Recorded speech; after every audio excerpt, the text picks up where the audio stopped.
আপনারা দেখবেন যখন আজান চলতে থাকে মসজিদে, তখন দেখবেন কুকুর ঘেউ ঘেউ করে উঠে এবং লাফাতে থাকে। জিনদের এমন কিছু আওয়াজ আছে যেটা আপনার কান পর্যন্ত পৌঁছায় না, কিন্তু সে অত্যন্ত ভীত সন্ত্রস্ত হয়ে যায়। জিনদের ওই আওয়াজে কুকুর শুনতে পায়। অনেক সময় বিড়াল দেখবেন হঠাৎ করে কানটা খাড়া করে ফেলেছে। বিড়ালের শরীরে আল্লাহ তাআলা এমন কিছু ছোট ছোট জারথুম, এমন কিছু বিষয় আল্লাহ তাআলা দিয়ে রেখেছেন যেটার কারণে জিনরা বিড়ালের সামনে আসতে ভয় পায়। ঘরের মধ্যে কোন কোন জিনিস থাকলে জিনেরা আকৃষ্ট হয় এবং ক্ষতি করার চেষ্টা করে, অত্যন্ত গুরুত্বপূর্ণ বিষয়। জিনরা আমাদের সাথেই থাকে এবং কারিন নামক জিন আমাদের সঙ্গেই বেঁধে দেওয়া আছে। প্রত্যেকের সঙ্গে এক একটা কারিন নামক জিন আছে। কারিন নামক জিনটা আমাদের সঙ্গেই থাকে, আমাদের সঙ্গের সঙ্গী হিসাবেই থাকে, তবে ভালো সঙ্গী হিসাবে না। সে সব সময় আমাদেরকে ওয়াসওয়াসা দেয়, গুনাহের কাজ করার ব্যাপারে সে আমাদেরকে প্রলুব্ধ করে।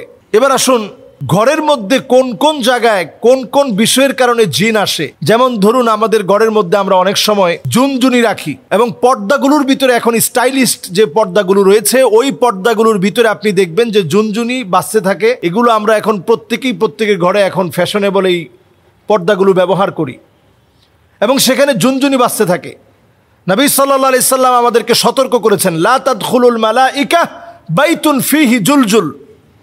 এই যে জুনজুনি অথবা নূপুরের যে আওয়াজ, ছোট ছোট বাচ্চারা নূপুর পরে, পায়ের মধ্যে নূপুরের ঝুনঝুন ঝুনঝুন করে আওয়াজ হয়, এটার কারণে জিনের আকৃষ্ট হয়। আপনি চিন্তাও করতে পারবেন না, খুবই সিম্পল সাধারণ বিষয়, কিন্তু জিনেরা এতে করে আকৃষ্ট হয়, রহমতের ফেরেশতারা চলে যায়।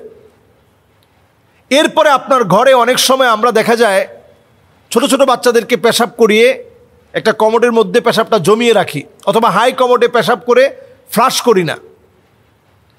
এই কারণে জিন আপনার প্রতি আকৃষ্ট হয়, ক্ষতি করার চেষ্টা করে। বাউলুন মুনকাতা, হাদিসের মধ্যে বলা হয়েছে যে কোথাও যদি পেশাব জমিয়ে রাখা হয় তাহলে ওই জায়গা জিনের কাছে পছন্দের জায়গা হয়। তাহলে এই জায়গায় পরিষ্কার পরিচ্ছন্নতাকে নিশ্চিত করা। এরপর নবী সাল্লাল্লাহু আলাইহি সাল্লাম আমাদেরকে হাদিসের মধ্যে জানিয়েছেন, জিলদু নামির, বিভিন্ন প্রাণীর চামড়াকে আমরা, মৃত প্রাণীর চামড়াকে আমরা ঝুলিয়ে রাখি। বিদেশ গেলে দেখবেন অনেকে হায়নার চামড়া নিয়ে আসে। এটা আপনি খুব স্বাভাবিকভাবে নিচ্ছেন অথবা মনে করছেন এই হায়নার চামড়া দিয়ে কালো জাদু করা হয়, অথচ এই চামড়া, বাঘের চামড়া, হরিণের চামড়া, বিভিন্ন চামড়া আমরা ক্যালিগ্রাফি হিসেবে অথবা একটা ওয়ালমেট হিসেবে আমরা আমাদের ঘরের মধ্যে সাজিয়ে রাখি। নবীজি সাল্লাল্লাহু আলাইহি ওয়াসাল্লাম সতর্ক করে গেছেন, এটা জিন ঘরের ভিতরে আকৃষ্ট হওয়ার একটা কারণ। নবী আলাইহিস সালাতু ওয়াস সালাম এরপর আমাদেরকে সজাগ সচেতন করলেন, জিন ঘরের ভিতরে আকৃষ্ট হওয়ার আরেকটা কারণ কাতিউ রাহিম, আত্মীয়তার সম্পর্ক যে ঘরের মধ্যে থাকে না। সন্তান হয়ে মাকে দেখতে পারে না, সন্তান হয়ে বাপকে দেখতে পারে না, সন্তান হয়ে আত্মীয় স্বজনের খবর তো নেয় না, নিজের ভাইয়ের খবর নেয় না। এইরকম ব্যক্তিদের ঘরে দুষ্ট জিনেরা আসে। রহমতের ফেরেশতারা এমন ঘরে থাকে না, দুষ্ট জিনেরা এই ঘরের ভিতরে আসে। এরপর নবী সাল্লাল্লাহু আলাইহি সাল্লামের হাদিস থেকে বোঝা যায় যে ঘরের ভিতরে পুতুল থাকে, তাসাউর, বিভিন্ন রকম মূর্তি থাকে, বিভিন্ন রকমের ছবি থাকে। এই ঘরগুলোর ভিতরে রহমতের ফেরেশতারা আসে না। এরপর হাদিস থেকে বোঝা যায় নবীজি সাল্লাল্লাহু আলাইহি সাল্লাম আমাদেরকে জানিয়ে গিয়েছেন, যেই ঘরের ভিতরে কোরআন তেলাওয়াত থাকে না, ওই ঘরের ভিতরে রহমত থাকে না।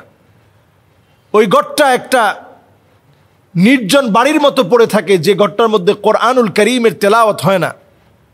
এজন্য ঘরের ভিতরে কোরআনুল কারীমের তেলাওয়াতকে ইনশিওর করা। প্রয়োজনে আপনি মোবাইল থেকে কোরআনুল কারীমের তেলাওয়াতকে ছেড়ে রাখুন। প্লাগ ইন কোরআন, সার্বক্ষণিক কোরআন তেলাওয়াত চলতে থাকে। এই ধরনের ডিভাইসগুলো এখন পাওয়া যায়। আপনি কোরআনুল কারীমের তেলাওয়াত আপনি ছেড়ে রাখেন, লাউডলি ছেড়ে রাখেন এবং শোনার চেষ্টা করেন। কোরআনুল কারীম তেলাওয়াত যখন বাজবে তখন অন্যমনস্ক না থেকে শোনার চেষ্টা করেন। সন্তানদেরকে অভ্যস্ত করেন। বাসার ভিতরে যখন খুব লাউডলি মিউজিক বাজানো হয়, এটা জিনদের আখড়ায় পরিণত হয়। এজন্য মিউজিককে বাসা থেকে একেবারে নিষিদ্ধ করে দেন। আমাদের কলিং বেলে মিউজিক, আমাদের মোবাইলের রিংটোনে মিউজিক, আমাদের বাচ্চাদের খেলনার ভিতরে মিউজিক, ছোট বাচ্চাদের জুতার ভিতরে পর্যন্ত মিউজিক, এবং দেখবেন সাইকেল কিনেছেন, সেটার বেলের ভিতরে পর্যন্ত মিউজিক, সব জায়গায় মিউজিক। এই মিউজিক জিনদেরকে ডেকে আনে। আল্লাহ রাব্বুল আলামিন কানের একটা পাওয়ার দিয়েছেন।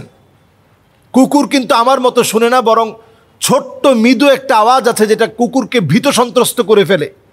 আপনি অনেক সময় এই আওয়াজটা কানের মধ্যে শুনতেই পাবেন না, কিন্তু জিনদের ওই আওয়াজের কারণে কুকুর ভীত সন্ত্রস্ত হয়ে দৌড়াতে থাকে। আপনারা দেখবেন যখন আজান চলতে থাকে মসজিদে, তখন দেখবেন কুকুর ঘেউ ঘেউ করে উঠে এবং লাফাতে থাকে। তখন জিনেরা কুকুরের মুখ দিয়ে প্রবেশ করে পিছনের পথ দিয়ে বের হওয়ার কারণে প্রচণ্ড ভীত সন্ত্রস্ত হয়ে কুকুর লাফাতে থাকে। ওই আওয়াজ, ওই সময়ের সিচুয়েশন, জিনদের এমন কিছু আওয়াজ আছে যেটা আপনার কান পর্যন্ত পৌঁছায় না, কিন্তু সে অত্যন্ত ভীত সন্ত্রস্ত হয়ে যায়। জিনদের ওই আওয়াজে কুকুর শুনতে পায়। অনেক সময় বিড়াল দেখবেন হঠাৎ করে কানটা খাড়া করে ফেলেছে। বিড়ালের শরীরে আল্লাহ তাআলা এমন কিছু ছোট ছোট জারথুম, এমন কিছু বিষয় আল্লাহ তাআলা দিয়ে রেখেছেন যেটার কারণে জিনরা বিড়ালের সামনে আসতে ভয় পায়। ছোট ছোট পাখি আমরা লালন পালন করি, কাকাতুয়া, লাভবার্ড, টিয়া পাখি, কবুতর, ময়না, এ জাতীয় অনেক পাখি আমরা এখন লালন পালন করি। কিছু প্রকারের পাখি আছে যেগুলোকে জিন প্রচণ্ড ভয় পায়। এদের দিকে আকৃষ্ট হয়ে আসতে নিয়ে ভয়ে ভীত সন্ত্রস্ত হয়ে জিন চলে যায়। কিছু পাখি ঘরের মধ্যে বরকত নিয়ে আসে। এজন্য পাখিগুলোকে যদি আমরা লালন পালন করতে চাই, তাদের হক ঠিক রেখে, খাবার দাবার ঠিক রেখে লালন পালন করতে হবে। ঘরগুলোকে প্রতিনিয়ত কোরআনুল কারীমের তেলাওয়াত ছেড়ে দিয়ে বরকতে পূর্ণ করতে হবে। কুকুর থাকলে ঘর থেকে বের করে দিতে হবে। যদি ঘরের ভিতরে বড় বড় পুতুল থাকে, এগুলোকে সরিয়ে ফেলতে হবে। আত্মীয়তার সম্পর্ক না থাকলে বৃদ্ধি করা লাগবে। যত রকমের মিউজিক, ঝুনঝুনি সহ যা আছে, এগুলো ঘর থেকে সরাতে হবে। আল্লাহ রাব্বুল আলামিন আমাদেরকে বোঝার তৌফিক দান করুক। আসসালামু আলাইকুম ওয়া রাহমাতুল্লাহি ওয়া বারাকাতুহু।